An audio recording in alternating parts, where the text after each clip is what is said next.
Welcome to my another new blog their brother life story থেকে সবাইকে স্বাগতম। আজকে কোথায় যাচ্ছি, কেন যাচ্ছি, সারাদিন আমরা কি করব, সব কিছুই আজকে এই ভিডিওতে থাকবে।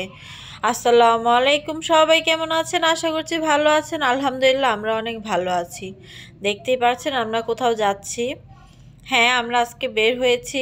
আমরা আজকে সারাদিন ঘুরবো। আর আজকে আমরা লঞ্চে দিয়ে ঘুরবো। এই তো আমরা একটা লেগুনাতে সবাই মিলে উঠে গেলাম। আর আজকের ভিডিওটা আমার পেজে সবথেকে বড় ভিডিও হতে যাচ্ছে। আশা করছি এই ভিডিওটা আপনাদের অনেক ভালো লাগবে। আমাকে সাপোর্ট করবেন আর আমার পেজটাকে একবার করে ফলো দিয়ে দিবেন। এই তো আমরা ঘাটে চলে আসলাম। আজকে আমরা লঞ্চে করে সারাদিন ঘুরবো, তাই লঞ্চে ওঠার জন্য ঘাটে আসলাম। এখানে এসে অনেক পরিচিত ভাই ভাবিদের সাথে দেখা হলো, দেখে ভালোই লাগলো। যাই হোক, পরিচিত মানুষের সাথে ঘুরতে যেতে মজাই লাগে, আনন্দ লাগে। এই তো আমরা লঞ্চের সামনে এসে পড়লাম। আমার জীবনে ফার্স্ট টাইম আমি লঞ্চে উঠবো, এই জন্য আমি বেশি খুশি ছিলাম, এক্সাইটেড ছিলাম যে জানি না কেমন লাগবে লঞ্চে ওঠার পর। এই তো লঞ্চে উঠে গেলাম। লঞ্চে ফার্স্টে আমরা ছাদে উঠেছি। তো দেখলাম এখানে প্যান্ডেল করা, তারপরে ডিজে আয়োজন করা, আর মিষ্টি মিষ্টি একটা রোদের মধ্যে ভালোই লাগছিল, কুয়াশা বা মিষ্টি মিষ্টি রোদ।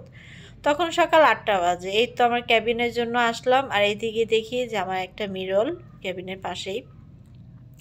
ক্যাবিনের লুকটা আপনাদের সাথে শেয়ার করলাম। দেখেন ক্যাবিনের লুকটা। ক্যাবিনে ঢোকার পরে দুই সাইডে দুইটা ছোট ছোট মিরর, দেখে ভালোই লাগলো। আর মিরর দেখলে আমার ভিডিও নিতে ইচ্ছে করে। এই তো ক্যাবিনের ভিতরে আমার ছোট ছেলেটাকে বসিয়ে দিলাম। তারপর আমরা বারান্দায় বসে সবাই মিলে আড্ডা দিচ্ছিলাম। তখন লঞ্চটা ছাড়েনি, একটু বসে সবাই গল্প করছিলাম। আর অনেকে আসেনি, তাদের জন্য ওয়েট করছিলাম, যেহেতু এটা অনেকজনকে নিয়ে এই পিকনিকটা। তো সবাই মিলে একটু গল্প করতে করতে লঞ্চটা ছেড়ে দিল।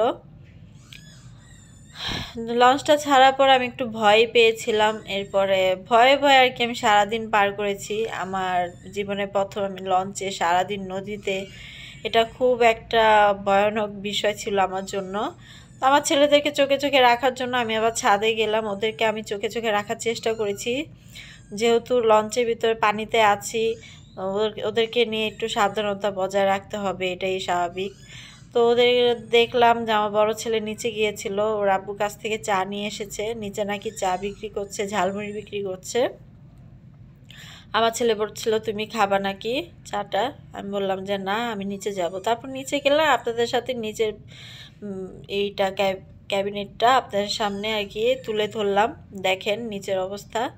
তো নিচে সবাই এই দাঁড়িয়ে গল্প করছিল। এই মধ্যে আমাদের উপরে এসে দেখি যে ক্যাবিনে খাবার দিয়ে দিয়েছে। সকালের নাস্তা ছিল পাতলা খিচুড়ি।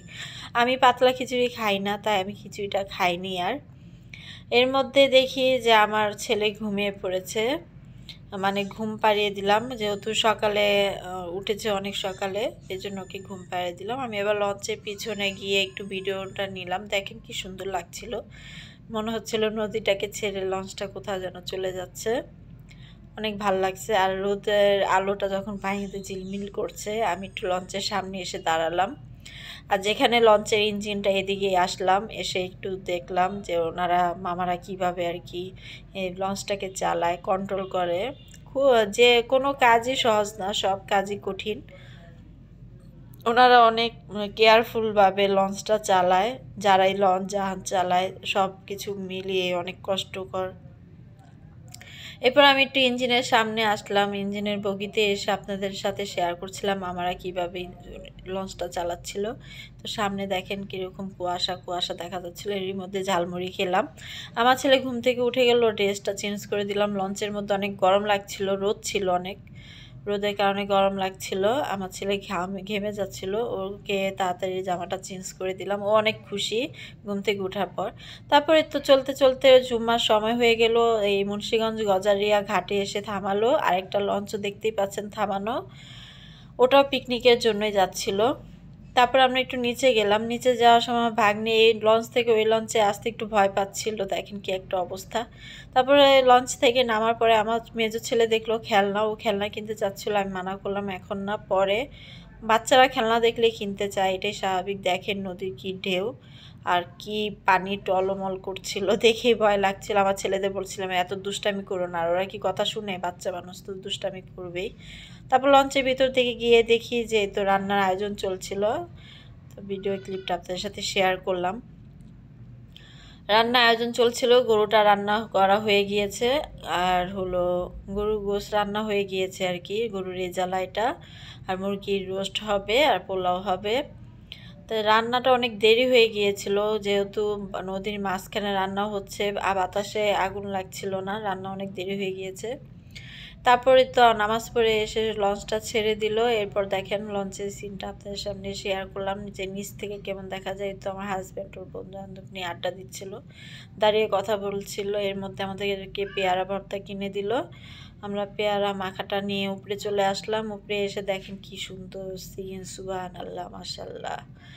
আল্লাহর কাছে কোটি কোটি শুকরিয়া জানালো, আল্লাহর শুকরিয়া পূরণ হবে না, যে আল্লাহ পৃথিবীটাকে কত সুন্দর করে বানিয়েছে। এই পৃথিবী এত সুন্দর, আল্লাহ তুমি রহমত করো আল্লাহ। আমি অনেক ভয় পেয়েছিলাম নদীর মাঝখানে, এখনও মানে ভিডিও দেখি আর মানে এডিট করি আর ভয় ভয় লাগে, যে মনে হচ্ছিল আমি এখনও লঞ্চেই আছি। আমি খুব ভয় পেয়েছি, ভয়টা বেশি পেয়েছি রাতে। এ তো অবশেষে ওর আব্বু এসে ছেলেটাকে কোলে নিল, ওরা একটু মজা করছিল, আড্ডা দিচ্ছিল, অনেকক্ষণ কথা বললাম। ভালোই লাগছিল নদীর মাঝখানে, মানে ভয় লাগে ভালো লাগে দুটোটা মিলিয়েই। কুল কিনারা দেখা যাচ্ছিল না, একেবারে মাঝ নদীতে ছিলাম।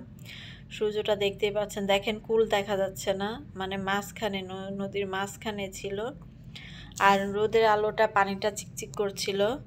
এ তো আমরা নাকি প্রায় চাঁদপুর ঘাটের কাছাকাছি চলে এসেছি, শুনে একটু ভালোই লাগছিল। যাক, কাছাকাছি অবশেষে বোধহয় চলে আসলাম। আর আমাদের অনেক লেট হয়েছিল এখানে যেতে যেতে, প্রায় সন্ধ্যার আধা ঘন্টা আগে আমরা পৌঁছেছি। এই তো দেখতেই পাচ্ছেন অনেক মানুষ, যেহেতু আরও অনেকটা লঞ্চ এসেছে এখানে, দেখলাম যে আমাদের লঞ্চ বাদেও অনেকগুলা লঞ্চ এখানে এসে ভিড়েছে। ওই পাশ দিয়ে আমি ভিডিওটা নিতে পারি নাই। এই তো আমরা লঞ্চ থেকে নেমে হাঁটলাম, দেখলাম এখানে অনেক কিছু, আর অনেক খাবার এখানে বসেছি। স্ট্রিট ফুড বলতে অনেক কিছু এখানে আছে।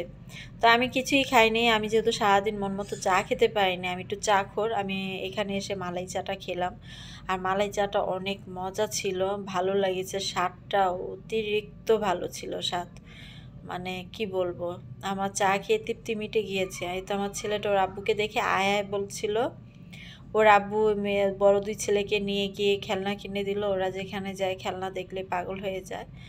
তারপর আমার বড় ছেলে বলছিল ক্ষুধা লাগছে, যেহেতু দুপুরে এখনও খায়নি, সকালে সে খিচুড়ি খেয়েছে, ও এখন কিছু খাবে, বলছিল পানিপুরি খাবে। তাই আমি একটা ভালো পানিপুরি দোকান খুঁজছিলাম, যে দেখি ভালো একটা পানিপুরি। আমি কি আর এখানে চিনি কোনটা ভালো মন্দ, তারপরও চেষ্টা করেছি বেটারটা খাওয়ানোর।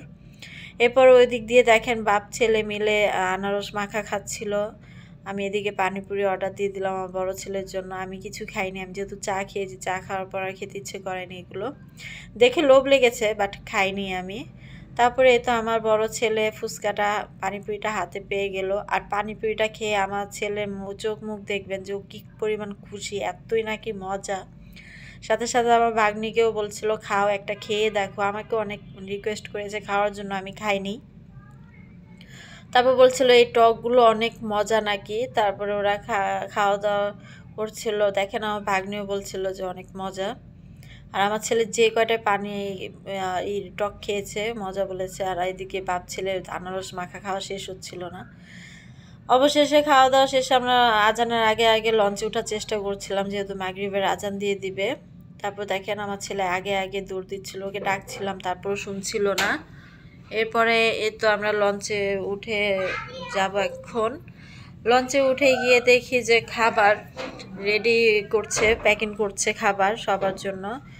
আর খাবারটা দেখি একটু শান্তি লাগছিল, যে সারাদিন পরে খাবার খাবো। আমি সকালে পরোটার ভাজি খেয়েছি, আর কিছু খাইনি। তো অবশেষে আমরা লঞ্চের ছাদে এসে পড়লাম। ছাদে এসে দেখি যে ওর আব্বু ইলিশ মাছ কিনছিল। তো ইলিশ মাছটা দেখে ভালোই লাগছিল, যেহেতু ধরে মাছটা ধরে জেলেরা মাছটা বিক্রি করতে এসেছে। এর মধ্যে আমাদের ক্যাবিনে খাবার চলে আসলো, আমরা খাবারটা খাচ্ছিলাম, মনে হচ্ছিল সন্ধ্যার ইফতারি খাচ্ছি আর কি বলবো। যাই হোক যা খেয়েছি আলহামদুলিল্লাহ। তারপর খাওয়া দাওয়া শেষে আমার ছোট ছেলেটাকে ঘুম পাড়িয়ে দিলাম। এ দেখেন বাইরে কত অন্ধকার, আমি ক্যাবিনের বাইরে গিয়ে বসলাম যেহেতু আমার ছেলে ঘুমাচ্ছিল। তারপরে দেখেন ডিজের আলো আপনার পানির ভিতরে চিকচিক করছিল, লাইটিং হচ্ছিল ছাদের উপরে। আমাদের লঞ্চটা যেখানে আমি বসে আছি এটাও ছাদে, শুধু এই সাইড আর ওই সাইড। তারপর আমি আবার একটু গেলাম ওইখানে গিয়ে আমার ছেলেদেরকে একটু দেখতে গিয়েছি যে ওরা কী করে। তো এই তো আমার ভাগ্নিরা বসে আর ওর সহপাঠী মানে যারা আছে সমবয়সী ওদের সাথে আর কি আড্ডা দিচ্ছিল। আর এদিকে দেখেন এখনও কোনো অনুষ্ঠান শুরু হয়নি, গান চলছিল। আমার বড় ছেলে চুপচাপ মাশাল্লাহ বসে আছিল, আর একটা ছোটো ছেলে একটু মেজোটায় দুষ্টামি করছিল চেয়ার নিয়ে, তারপর ভাইয়ের কাছে বসলো। এরপর আমার ছোটো ছেলেটা ঘুম থেকে উঠে গেল, ওকে আমি তাড়াতাড়ি করে মানে শীতের একটা জামা পরিয়ে ছাদে নিয়ে আসলাম। ঘুম থেকে উঠে এতটা শব্দ হয়তো বিরক্ত বোধ করছিল। এই তো অনুষ্ঠান শুরু হয়ে গেল, গান নাচ। এই লোকটা নাচ বা হাসি কৌতুক দেখেছেন আপনারা, অনেক ভালো লেগেছে। আর সম্পূর্ণ ডিজের অনুষ্ঠানটা আমি ভিডিওতে শেয়ার করিনি, কারণ ভিডিওটা অনেক বড় হয়ে যাবে, আমার ব্লগটা অনেক বড় হয়ে যাবে। এমনিতেই ব্লগটা অনেক বড় হয়ে গিয়েছে। এই ঠান্ডার মাঝে এখানে আনন্দ লাগছিল। আমি যতটা ঠান্ডা মনে করেছিলাম লাগবে অতটা ঠান্ডা লাগেনি। তারপরে আমি যে এই লোকের ফানি যতগুলো কৌতুক ভিডিও আছে আমি এমনিতে পেজেতে শেয়ার করেছি, আপনারা ইচ্ছা করলে দেখতে পারেন। এতে আমার ছেলে মাশাআল্লাহ অনেক খুশি ছিল, দেখেন সবার সাথে অনেক হাসাহাসি করছিল। ও আবার গানের তালে তালে একটু নাচও উঠে যায়, গাটারে নাড়ায়, মানে নাচের মতো করে নাড়ায়, দেখে ভালোই লাগছিল। এরপরে আমার হাজব্যান্ড এসে আমাকে বলল যে শীতের কাপড় পরতে। আমি বললাম তো শীত পড়েনি, এই তো বাবুকে নিয়ে বসে গেল। বাবু ওই শীতেরটা পরতে চাচ্ছিল না, ওর গরম লাগছিল, অতটা ঠান্ডা ছিল না। বাপ ফুতে মিলে দেখেন আনন্দ করছিল, দেখে ভালোই লাগছিল যে ওরা আনন্দ করছে। আমার সাথে আমার বড় ছেলে বসেছিল, মেজো ছেলেও বসেছিল, ওরা চুপচাপই ছিল। ওদেরকে নিয়ে আমি সারাদিন ভয়ে ভয়ে কাটিয়েছি, আমার অনেক ভয় লেগেছে সারাদিনই। যাই হোক আলহামদুলিল্লাহ আমরা সুস্থ সবলভাবে বাসায় পৌঁছে গেলাম। তো আমার ভিডিওটা যদি ভালো লেগে থাকে অবশ্যই লাইক কমেন্ট শেয়ার করবেন আর কমেন্ট বক্সে জানাবেন। তো সবাই ভালো থাকবেন, সুস্থ থাকবেন, আমাদের থ্রি ব্রাদার্স লাইফ হিস্ট্রি পেজের সাথে থাকবেন। আল্লাহ হাফেজ।